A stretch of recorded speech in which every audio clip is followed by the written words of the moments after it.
மீனாவால தான் இந்த ரோகிணி வாழ்ந்துட்டு இருக்காங்க அப்படின்னு நீங்கள் நினச்சிங்கன்னா நம்ம சேனலுக்கு ஒரு லைக்கை போட்டு எஸ்ன்னு கமெண்ட்ஸில் தெரிவிச்சிருங்க ஃப்ரெண்ட்ஸ். இப்போ பார்த்தீங்கன்னா மீனா வந்து பயங்கரமான நல்ல ஒரு வாய்ப்பை கொடுத்துட்டு இருக்காங்க நம்ம ரோகிணிக்கு அப்படி தான் சொல்லணும். ஏன்னா சும்மா கிடந்த குளிரில் கிடந்தவங்களுக்கு போர்வை பொத்தி விட்ட மாதிரி நம்ம மீனா இவங்ககிட்ட ஜாயிண்ட் ஆகிருக்கிறது ரொம்ப சந்தோஷமாக இருக்கிறாங்க. அப்பாடா நம்ம பிள்ளை நம்மக்கிட்ட வந்துட்டான் அப்படின்னு சொல்லிட்டு. ஆனாலும் சந்தோஷம் ரொம்ப நீடிக்கலைங்க. ஏன்னா அந்த பிஏ தினேஷ் பார்த்தீங்கன்னா கால் பண்ணி காசு மேலே காசு கேட்டுக்கிட்டே இருக்கிறான். எனக்கு நீ தந்தே ஆகணும் அப்படின்னு இந்த குந்தாணி என்ன பண்ணுது, ரோகிணி மீனா கிட்ட சொல்லணும்ல. ஆனாலும் எல்லாம் முழுக்க நினைஞ்சிருச்சு. சொன்னா என்ன, பயந்துட்டு எப்படியாவது பணத்தை கொடுத்து ஒழிச்சிருவோம் அப்படின்ட்டு இப்போ என்ன பண்ணலாம், யார்கிட்ட கேட்குறதுன்னு 2-3 பேர்கிட்ட கேட்குறாங்க. வித்யாட்ட, மகேஷ்கிட்ட, ஏன் புருஷன்ட்டுமே கேட்குறாங்க. அவன் நான் எங்கே போவேன், என்ன ரோகிணி நீ அப்பப்போ பணம்னு கேட்குறேன், ஏன் உனக்கு தான் நான் வட்டி கொடுத்துட்றேன்ல, வட்டி கொடுக்குற, அதுக்கடையில் யாருக்கோ 2 லட்சம் வாங்கினேன், 1 லட்சம் வாங்கினேன், நீ தரவே மாட்டேங்கிற. நீ இந்த மாதிரி நான் காசு கொடுக்குற பழக்கம்லாம் வச்சுக்காத, நீ வாங்குற ஃப்ரெண்ட்ஸாக தான் வச்சுக்கணும், கொடுக்குற ஃப்ரெண்ட்ஸும் வேணாம் அப்படின்னு சொல்ல. என்ன மனோச்சு, அப்போ வாங்குறோம்னா அவங்க வீட்லேயும் அப்படி தானே நினைப்பாங்க, நமக்கு எப்படி கொடுப்பாங்க, இங்கே பாரு இதான் எனக்கு தேவையில்லை அப்படின்னா நீ யார்ட்டையும் வாங்க வேணாம் கொடுக்க வேணாம் அப்படின்னு மனோஜ் சொல்லி கட் பண்ணிடுறான் காசு இல்லைன்னுட்டு. பார்க்குறாங்க ரோஹிணி, இனிமேல் கல்லாவிலையும் கை வைக்க முடியாது, அங்கேயும் லாக்கரும் மாற்றி போட்டுட்டேன், இப்போ என்ன பண்ணலாம், ஐயோ ஒன்றும் புரியலையே அப்படின்னு சொல்லிட்டு சரி நம்ம வீட்டில் தானே ஏதாவது பண்ணுவோம் அப்படின்னு வீட்டில் வந்து அப்படியே பார்த்துட்ருக்கு. அத்தைக்காரி எங்கடா போவா அப்படிங்கிற கரெக்டாக வெளியில் கிளம்பி போயிருதுங்க. போன சமயம் பார்த்து இந்த பிள்ளை என்ன பண்ணுது, எப்படியாவது பணத்தை எடுக்கணுமே அப்படின்னு ஆட்டையை போடுறதுக்கு ரெடியாக நிற்கிது. விஜயா வெளில போன தெரிஞ்சனால உள்ளுக்குள்ளே போயிட்டு லவக்குன்னு கதவை சாத்திட்டு விஜயா பீரோவில் போயிட்டு காசை எடுக்குதுங்க வேக வேகமாக. மீனா என்ன பண்ணுறாங்க, என்ன உள்ளுக்குள்ளே போயிட்டு அதுவும் கதவை சாத்துது, கதவை சாத்தாமல் இருந்தால் கூட உள்ளுக்கு ஏதோ ஒரு வேலைக்கு போகிறாங்கன்னு தெரியும். கரெக்டாக வந்து மீனா பார்க்குது, கதவை அப்படி திறக்குது. இந்த அம்மா பணத்தை எடுத்து டக்குன்னு எண்ணிக்கிட்டு இருக்கா. மீனா பார்த்தோன்னா அப்படியே படபடப்பாயிருது, அப்படியே கீழே போட்டுருது. காசை புறம் போட்டோன்னு ஐயோ மீனா அப்படின்னு வேக வேகமாக காசை பொறுக்குதா. ரோகிணியை பார்த்து மீனா கேள்வி கேட்குறாங்க, என்னடி பண்ணிக்கிட்டு இருக்க அப்படின்னு கேட்க, மீனா மீனா மீனா ப்ளீஸ் மீனா, மீனா ப்ளீஸ் மீனா அந்த பணத்தை மரியாதை உள்ள வையி அப்படின்னு சொல்ல. இல்லை மீனா இது எனக்கு முக்கியமாக வேணும். என்னது, நீ பணம் திருடணும் இல்லாமல் வேணும் வேற என்கிட்ட சொல்லுவியா, அதுவும் என்கிட்டே சொல்லுவியா, நான் இப்போவே போய் அங்கிள்கிட்ட சொல்கிறேன், மாமாட்ட சொல்கிறேன், இது சரிப்பட்டு வராது அப்படின்னு வேகமாக போக. மீனா மீனா மீனா நான் பணத்தை கூட நான் வச்சுறேன் மீனா, சொல்லிடாதீங்க மீனா ப்ளீஸ் மீனா, காலில் விழுகிறேன் மீனா அப்படின்னு காலில் விழுகுது. அடிச்சு காலில் விழுகிறவெல்லாம் வச்சுக்காத, மரியாதை பணத்தை வைடி அப்படின்னு சொல்ல. பணத்தை எடுத்த இடத்துல வச்சிருது. கதவை புட்டுறி அப்படிங்கிறாங்க, பீரோவில் சாத்திடுறாங்க. அதுக்கப்புறம் வெளியில் கூட்டிகிட்டு போகிறாங்களா, கூட்டிகிட்டு போய் என்ன பண்ணுறாங்க, வா உன் ரூமுக்கு வா அப்படின்ட்டு கூட்டிகிட்டு போகிறாங்க. நம்ம மீனா ரூமுக்குள்ளே கூட்டி போயிட்டு மீனா மீனா ப்ளீஸ் மீனா சொல்லிடாதீங்க மீனா அப்படின்னு கேட்க, அது இருக்கட்டும் இப்போ பணம் எதுக்கடி எடுத்த, இதாவது கல்யாணம் பண்ணதை உங்கள் ஆத்தா மறைச்சிட்டா, அவங்க ஆத்தா உன்னை ஏமாற்றிட்டா, என்ன பண்ணுறதுன்னு மறைச்சிட்டேன் அப்படின்னு சொன்னேன். ஓகே இப்போ பணம் எதுக்கடி எடுக்கிற, நீ தான் சம்பாரிச்சிட்டு இருக்கல, அப்புறம் என்ன உனக்கு, உனக்கு தான் நான் லட்சமாக சம்பாதிக்கிற அளவுக்கு நான் வழிவகுத்து விட்ருக்கேனே, உனக்கு நான் இன்னும் என்ன தாண்டி பண்ணணும் அப்படின்னு கேட்க, மீனா நீங்கள் எனக்கு நல்லது தான் பண்ணிக்கிங்க மீனா, என் பிள்ளைய என்கிட்ட சேர்த்துட்டீங்க, உண்மையை மறைச்சிட்டீங்க, அதுவும் இல்லாமல் நான் இப்போ 40 லட்சம் வருமானம் வருதுன்னு தெரிஞ்சோன்னா மாமியாவே என்கிட்ட பேச ஆரம்பிச்சிட்டாங்க, அதனால எல்லாம் நீங்கள் நல்லதான் பண்ணியிருக்கீங்க, அப்புறம் என்னத்துக்கு நீ இப்போ பணம் எடுத்த சொல்லு, இப்போ பணம் காணாமல் போச்சுன்னா என்ன பண்ணுவா, இந்த கிழவி குந்தாணி ஓ மேலே பள்ளி போட மாட்டா, எல்லாரையும் விட்டுருவா, நான் தானே இழிச்ச வச்சு, மீனா நீ தான் எடுத்தியாடி, இல்லை தப்பு ஏ புக்காரி நீ தான் எடுத்தியாடி அப்படின்னு அந்த கிழவி கேட்க, அப்புறம் ஏன் புரிச்சேன் பொங்கிக்கிட்டு ஏகுற, இதெல்லாம் தேவையா, பணம் எதுக்கு எடுத்த சொல்லிடி அப்படின்னு மீனா கத்துறாங்க. மீனா நான் ஒரு உண்மையை சொல்லிடுறேன் அப்படின்னு சொல்லிட்டு பிஏ வந்து கேட்குறாளே அதை சொல்கிறாங்க. அது அவன் ஏண்டி பணம் கேட்கணும் அப்படின்னு கேட்க, அப்படியே அங்கே நடந்தது பூரா சொல்கிறாங்க. ஓ இந்தளவுக்குலாம் நடந்திருக்கா, ஆமாம் மீனா, அவன் ஆரம்பத்தில் அவன் என்ன கேட்டான், நான் அந்தளவுக்குலாம் மோசமானவன் இல்லை மீனா, நான் எப்படி என் கற்பு போக நான் நினைப்பேனா, அதனால நான் பணம் வேணால் தரேன்னு சொன்னேன், அவன் ரொம்ப டார்ச்சர் பண்ணான், அதனால் அவன் பொண்டாட்டிக்கிட்ட மாட்டி விட்டேன், பொண்டாட்டிக்கிட்ட மாட்டினதுலேருந்து என்னை போட்டு படுத்தி எடுக்கிறான் அப்படிங்கிறாங்களா, முத்துக்கிட்ட மாட்டினவன் தான் அப்படின்னு வேறு சொல்லிடுறாங்களா. இந்தளவுக்கு அவன் இருக்கானா, ஓகே நான் பார்த்துக்கிறேன், என் புருஷன்கிட்ட சொல்லி அவன் எனக்கு என்னென்ன பண்ணணுமோ நான் பார்த்துக்கிறேன், ஆனால் இந்த மாதிரி பணத்தை எடுத்து கொடுத்தேன், அதை பண்ணேன் இதை பண்ணேங்கிற வேலையை விட்டுரு அப்படிங்கிறாங்க. மீனா இப்போ அவன் கேட்பான்ல, அதை நான் சொல்லிட்டேன்ல, என் புருஷன் இருக்கார்ல நான் பார்த்துக்கிறேன், இப்போ பார்த்தில என்ன நடந்துச்சுன்னு. ஆமாம் மீனா நீங்கள் முத்து இருக்க சொன்னதுனால தான் நல்லதாக போச்சு, இல்லைன்னா கிருஷ்ணன் இந்த வீட்டிலே இருந்திருக்க மாட்டான் அப்படிங்கிறாங்களா. இப்போ தெரியுதுல, எப்போவுமே உண்மை பேசு, உண்மையாக நான் இருப்பேன் போதுமா அப்படின்னு கேட்க, ரொம்ப தேங்க்ஸ் மீனா, நீங்கள் உங்களுக்கு தெரிஞ்சது நான் ஆரம்பத்தில் கஷ்டமாக நினச்சேன், ஆனால் இப்போ எனக்கு ரொம்ப பக்கபலமாக இருக்குது. ஆமாம் நீ என்ன கஷ்டப்படுற, நான் தானடி கஷ்டப்பட்டுக்கிட்டு இருக்கேன் ஒவ்வொன்றுக்கும், அதனால் உனக்கு ஈஸியாக தான் இருக்கும். இல்லை மீனா மன்னிச்சுக்கோங்க மீனா, இந்த உதவி நான் உயிர் இருக்க வரைக்கும் மறக்கவே மாட்டேன்.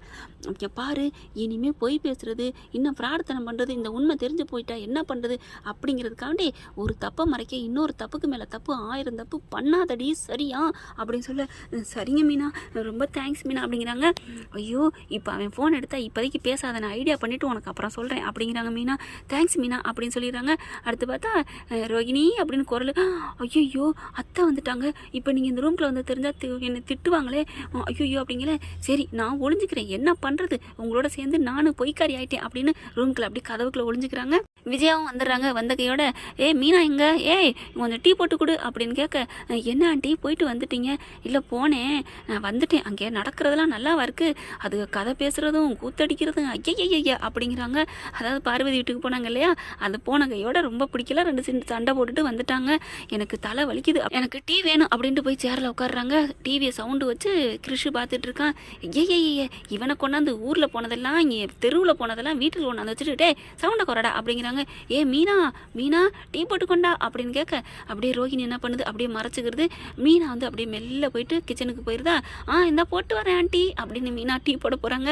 ஐயோ என் தலை எழுத்து அப்படிங்கிறாங்க மீனா. உடனே ரோஹிணி ப்ளீஸ் என்ன கோச்சுக்காதீங்க, மன்னிச்சுக்கோங்க அப்படிங்கிறதா. ஐயோ அப்படிங்கிறாங்க. ரோஹிணி அப்பாடா அப்படின்னு ரூம்குள்ளே போயிட்டு வேகமாக ஃபைல்லாம் எடுக்கிறாங்க வேலைக்கு போகணுன்ட்டு. மீனா வந்து டீ போட்டுட்டு இருக்காங்க. அதுக்குள்ளே விஜயாவுக்கு ஃபோன் வருது.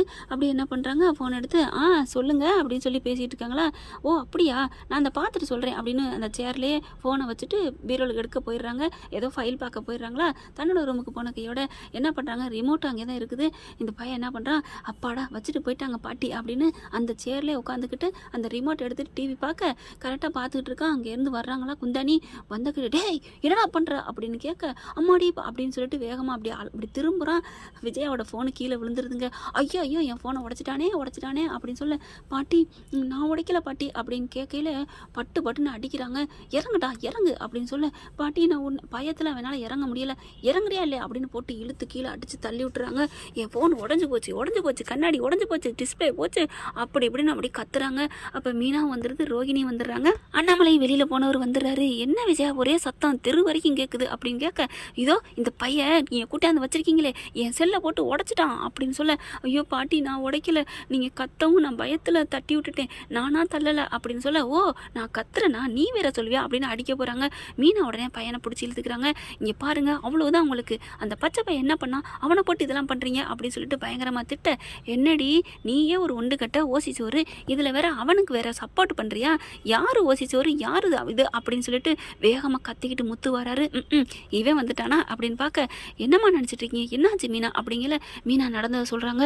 என்னம்மா ஒரு பச்சை பையன்கிட்ட கூட இப்படி பண்ணுவீங்களா, அப்பா என்னப்பா நீ இருறா முத்து, நான் கேட்டுக்கிறேன் விடு, என்ன விஜயா இப்படிலாம் பண்ணுற, இங்கே பாருங்க என் ஃபோனு போச்சு அப்படின்னு கத்துறாங்களா. அப்பா அந்த ஃபோனை வாங்குங்கப்பா அப்படின்னு பட்டார்னு புருங்குறாரு. புடுங்கிக்கிட்டு முத்து பார்க்குறாரு. இப்போ என்ன 2 கண்ணாடி கிழிஞ்சிருக்கு அவ்வளோதானே, நேராக 2 கோடு விழுந்திருக்கு, இப்போயே போயிட்டு நான் மாற்றிட்டு வந்து கொடுக்குறேன், ஆனால் இந்த பிள்ளைய பேசுகிற வேலை வச்சுக்கிட்டீங்க அது கடவுளாக இருந்தாலும் விட மாட்டேன், அந்த முகத்தை பாருங்க பச்சை பிள்ளை மூஞ்சி, எப்படி உங்களுக்குலாம் இப்படி மனசு வருது, உங்களுக்குலாம் மனசு என்ன கல்லா படைச்சி வச்சிருக்கான் அப்படின்னு சொல்லிட்டு, அப்பா இருங்கப்பா அப்படின்னு வேகமாக போயிடுறாரு. அப்படியே ரோஹிணி மீனா பார்க்குறாங்க. ரோஹிணி அப்படி கையெடுத்து கும்பிடுது. உன் புருஷன் எவ்வளோ நல்லவராக இருக்காரு அப்படிங்கிற மாதிரி, என் புருஷன் எப்போவுமே நல்லவன் தாண்டி, உன் கண்ணுக்கு தான் கெட்டவனா தெரிஞ்சிருக்கு அப்படிங்கிற மாதிரி கண்ணிலே பேசிக்கிறாங்க. விஜய் அப்படி கோவத்தில் ஆணவத்தில் உட்காந்துட்டு இருக்கு. எங்கே போனாலும் நிம்மதியே இல்லை, இந்த தரத்திரத்தெல்லாம் வீட்டுக்குள்ள கூட்டியாந்து வச்சுக்கிட்டு தரத்திரியம் பிடிச்சதுன்னு கத்த, இப்படிலாம் பிள்ளைய பற்றி பேசாத, நானே அரைஞ்சிருவேன் அப்படின்னு அண்ணாமலை கத்துறாரு. போன 1 மணி நேரத்துக்குள்ள போயிட்டு டெம்பரை மாற்றிட்டு கொண்டாந்துறாரு. அப்பா இந்தாங்கப்பா ஃபோனு கொடுங்கப்பா அப்படின்னு சொல்ல, இந்தாடி உன் ஃபோனு போதுமா அப்படின்னு கேட்க, போதுமானா உடைச்சான்ல, நான் உட்காந்த சேரில் உட்காந்துக்கிட்டு ஆடிக்கிட்டு, அதுவும் காதை சவுண்டு கிழிக்குது, டிவி இவ்வளோ சத்தமாக போட்டுக்கிட்டு, ஐயோ யாருட்டு பிள்ளைலாம் என் வீட்டில் வந்து நாட்டாமல் பண்ணுதுங்களே, என்ன ஆளாளுக்கு திட்டுதுங்களே அப்படின்னு பார்த்து பயங்கரமாக கத்துறாங்க. ரோஹிணி வந்துட்டு, ஆண்டி கொஞ்சம் அமைதியாக இருங்க ஆண்டி, ப்ளீஸ் ஆண்டி, அந்த பையன் பாவம் இல்லையா, என்ன நீ வர அந்த பையலுக்கு சப்போர்ட் பண்ணுற அப்படின்னு ஓவராக கத்துறாங்க.